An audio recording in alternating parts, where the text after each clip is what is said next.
Bismillahirrahmanirrahim. Assalamualaikum warahmatullahi wabarakatuh. Waalaikumsalam. Alhamdulillah. Disyukuri kehadirat Allah Subhanahu wa taala. Hari ini kita bisa silaturahmi fisik kalau selama ini mungkin komunikasinya belum pernah ketemu gitu. Kayaknya tahun ini memang teman-teman mungkin baru sekarang ya diundangnya. Tapi ada juga kemarin waktu Jatim Digital Festival di Kuba, beberapa teman Kim juga ada yang hadir karena ada workshop juga untuk teman-teman Kim. Terima kasih Habib dan jajaran yang sudah melaksanakan kegiatan ini. Sebetulnya pengennya semua Kim si Jatim diundang, pengennya begitu. Tapi karena sesuatu dan lain hal tidak memungkinkan, akhirnya kami mengundang Bapak Ibu dan terima kasih sudah rawuh di sini.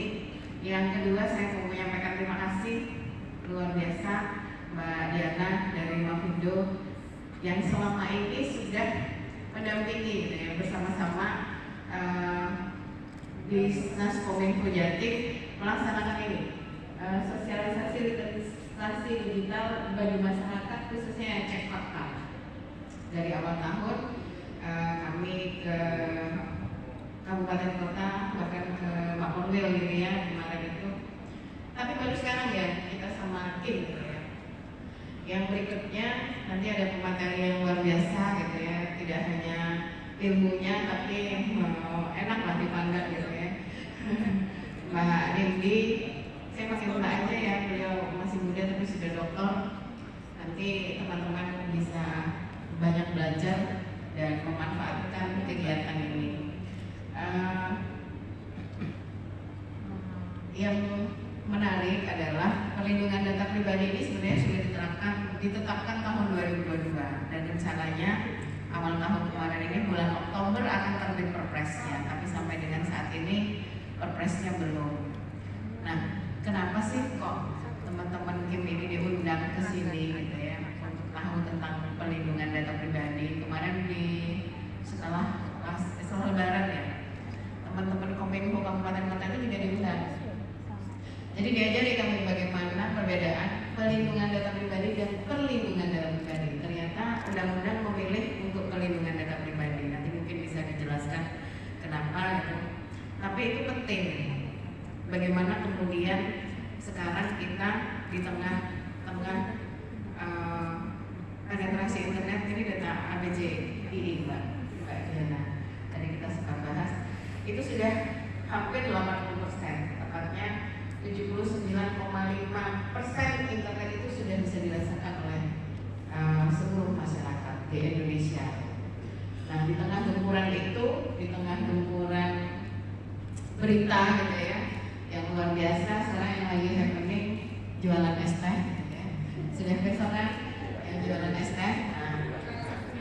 Bagaimana kemudian kekuatan netizen bahkan bisa menggerakkan Pak Seskap, Pak Yarkendi memerintahkan minta maaf gitu ya. Ya kayak gitulah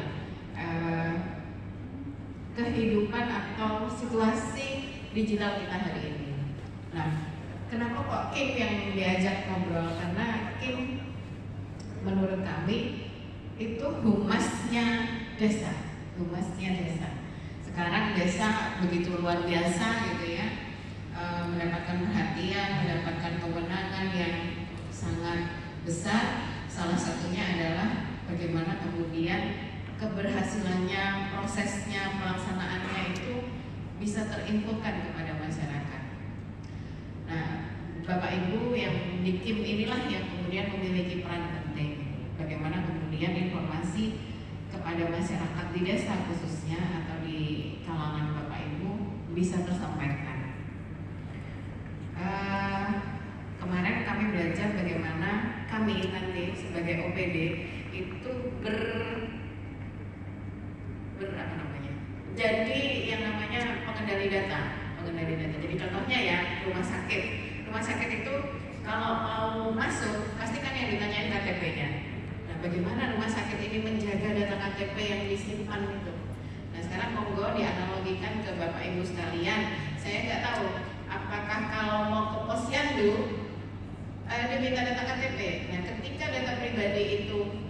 diminta, maka adalah tanggung jawab si pengelola datanya. Itu data pribadi itu seperti apa sih gitu? Kalau kita punya data ternyata hanya merujuk pada satu orang, nomor WA. Nomor WA itu kan nomor WA saya nggak mungkin dipakai oleh nomor WA-nya Mbak Diana kan. Nomor WA itu kan satu, nggak mungkin dipakai saya dan dipakai Mbak Diana di nomor yang sama kan.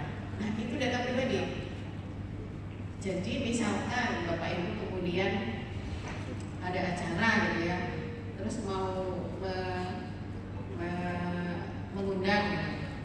Terus linknya di sebagai link pendaftaran gitu, ada nomor WA.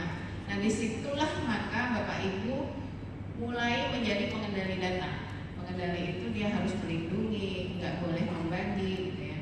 Kalau sudah selesai ya sudah dihapus harusnya, tidak boleh disimpan. Nanti ada mekanisme-mekanisme seperti apa yang akan disampaikan oleh Mbak Indi. Saya terima kasih tim di Jawa Timur sungguh luar biasa. Ini bukan saya saja yang ngomong, tapi Direktur tata kelola ya, Pak Hasim teman-teman sudah banyak kenal, luar biasa dan berkolaborasi. Saya titip saja nanti tahun 2025 kimnya ini harus tetap minimal ngumpul ya, mungkin seperti apa mekanismenya yang enak, yang bisa mendatangkan manfaat. Itu salah satu yang kami mendatangkan manfaat itu kemarin saya jadi punya kenalan Kim di Kabupaten Malang. Ada ya Kabupaten Malang ya. Nah saya belanja souvenir itu boneka itu loh Mbak. Saya sempat ke lokasinya gitu. Lokasinya ini ya, kalau ini dibagi 4 gitu. Tapi ternyata dia produksinya sudah dipakai Juragan 99 untuk bisnya gitu ya. Banyak gitu. Nah itu nanti kita berbagi gitu ya, mana tim yang kemudian berhasil gitu. Dan bagaimana kemudian kimnya itu mempromosikan produksi di daerahnya. Nanti ada tema khusus Pak Kabit tentang hal ini. Terus yang kedua, monggo nanti bisa lewat Mas Eko.